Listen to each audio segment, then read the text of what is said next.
Oh, hello, my name's Burt, this is the Burt Locker. This week on the Burt Locker we are recapping UFC Vegas 71 from this past weekend. We're also looking at what Nate Diaz has been doing lately and also having a look at some new matchups that have been made in the UFC. If that sounds good, stay with me for the Burt Locker.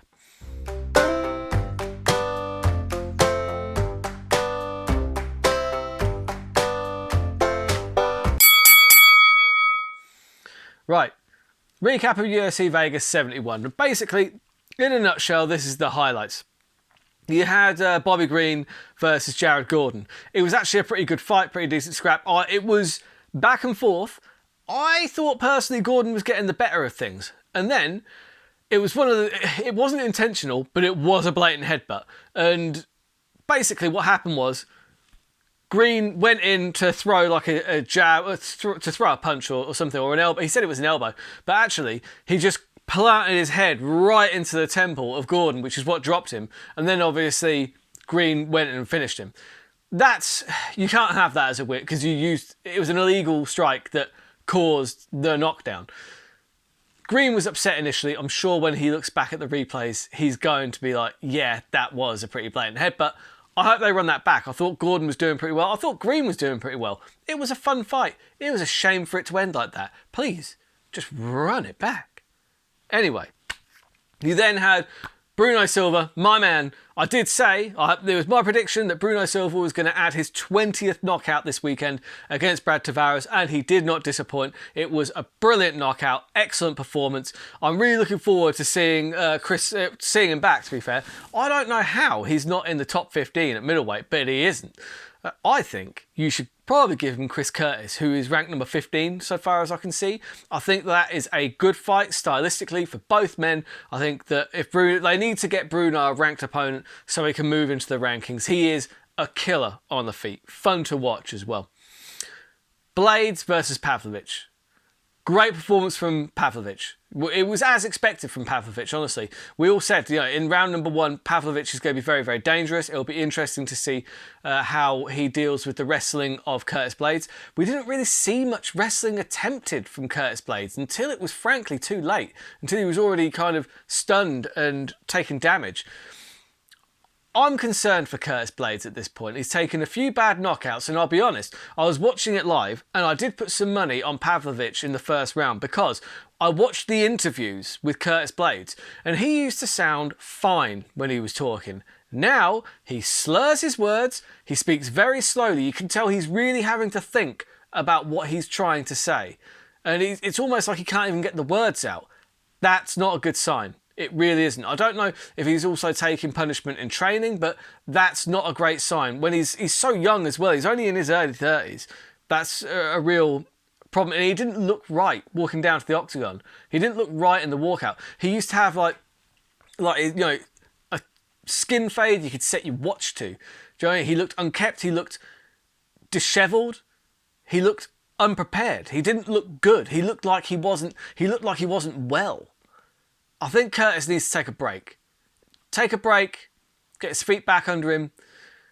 I don't know, man. I really enjoy the sport, and this is a danger with the sport, but he really didn't look in a good way. In the interviews, that's what I noticed most. But brilliant job by Pavlovich. Pavlovich was fantastic. Now, this is what's going to happen with the timeline of events for this one. Because my prediction, as I said before, is that they are going to try and make John Jones versus Brock Lesnar for UFC 300.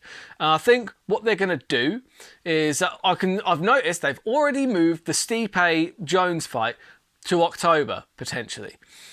Because they weren't ever going to do it in July. Because that leaves a year between heavyweight title defences. October to fight week in June of 2024 is not as long as like a whole year. It just isn't. There's also certain things they can do. So my prediction is that obviously they're going to do Jones versus Stipe, probably October, most likely Madison Square Garden. If Stipe wins that, Stipe will keep fighting. We will see Stipe fight Pavlovich anytime in 2024. However, if Jones beats Stipe, Jones is going to take a hiatus until fight week 2024, June, I think it's June or July, either way, summer 2024, where they are going to put together title defense, John Jones defending his heavyweight title against Brock Lesnar, UFC 300. And then you'll have an interim title fight between Ciryl Gane and Pavlovich, and then they'll take on the winner of Brock versus Jones, whoever pisses the hottest. That's my prediction. I think these things are starting to come into place. I'm sure calls have already been made. So anyway, we're going to look into the news, but just before I do, if you enjoy this content, do me a favour, hit subscribe. Don't think about it, just hit subscribe. Thank you. So the biggest thing in the news this week, Nate Diaz, he got into a street fight in New Orleans. Check out the footage. It's pretty good. I mean, he gets a really good high elbow guillotine. It is nice. But, I mean, hopefully this guy doesn't press charges, because these, I mean, I don't know what happened, but it didn't look like he was the aggressor, honestly. It didn't look like he was starting it. It looked like Nate Diaz was just assaulting a guy and choking him unconscious and then dropping him in the street. He needs to be careful with that, because his head bounced off the floor pretty nastily.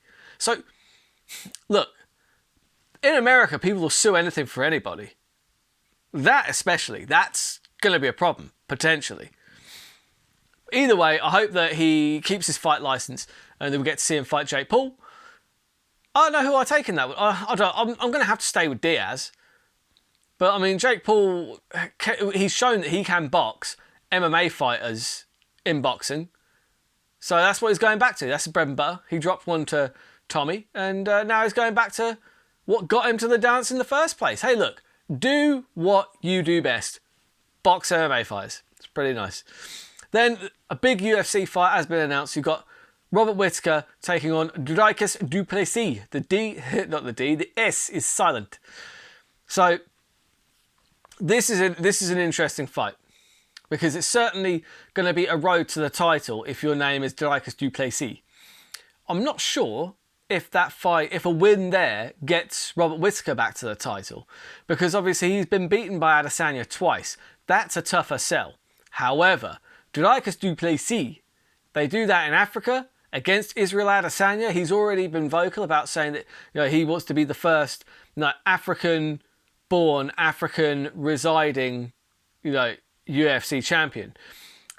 Some people got upset with him about, well, Israel Adesanya, I think, no, it was Usman. Usman got upset. He said, he wants to be careful about what he's saying, man. He wants to be careful, talking like that. It's just like, because he's just because he was born there, just because he lives there, doesn't make him more African than me. It's like, what you're saying, Kamaru, is that he doesn't have the right skin colour for you. That's what you were saying. That's racist. I won't have that.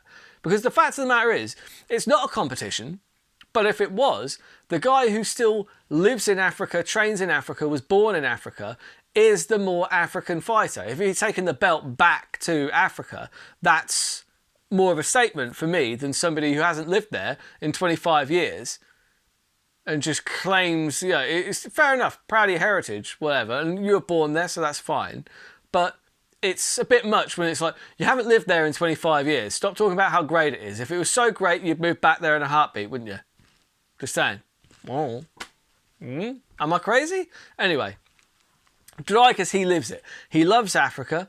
He lives there. I don't think I've ever seen a more proud South African than that man. Does he have the skill set to beat Robert Whittaker, though? I don't know, honestly. Robert Whittaker is really bloody good. And I honestly thought that Derek Brunson would probably beat Dricus. I picked against Dricus in that one. I'm sorry, Dricus. I'm sorry about that. I really am, because I'm a huge du Plessis fan. Massive fan. Been following his career a long time. I actually followed him a bit when he was in the South African League, so I was keeping tabs on him because he got mentioned by people. I was like, he's pretty good, actually. What I like is he always looks exhausted, but he always finds a way, Like life in Jurassic Park, he finds a way. I don't know. Thing is, he shut my mouth with Derek Brunson. I think, you know what? I would have to go with my heart and just say, I want du Plessis to win, just because I want to see another interesting challenger for the title for Israel Adesanya, and I don't think that Robert Whittaker gets a title shot straight off a win with Du Plessis, but Du Plessis certainly gets a title shot if he beats Robert Whittaker. And who knows? Who knows? He's certainly got the potential. Anyway, Troll of the Week this week.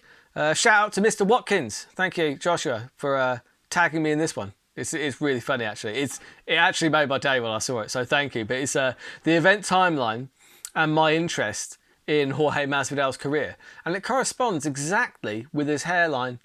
And it is true. This is exactly accurate. 2013 to 2017 didn't give a monkeys. Didn't give a toss. Not one solitary fuck. Not one. Then he knocked out Darren Till, and I was like, whoa, okay, that was nice. That was a good one. That was when Darren Till was still deemed as pretty dangerous. I mean, all the respect to Darren Till, but he hasn't looked great since. Good, not great. Flying knee against Askren, well, fastest knockout in UFC history. Sensational. Looked like he'd been hit with a taser. Brilliant stuff. Loved it. The BMF belt. Brilliant fight against Nate Diaz. Really fun. Usman won. Interested because he took it at short notice. He stepped up like a G, went in there, put on a show.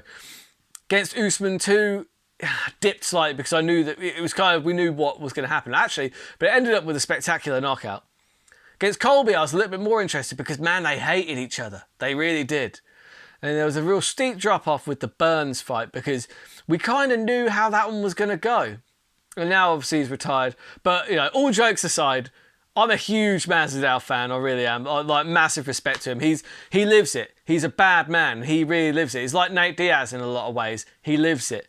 Do you know what I mean? Nate, as we saw in New Orleans, lives that gangster lifestyle. Masvidal's the same way. Big respect to both of them. Enjoyed both of their careers. So that's all I've got time for on this show.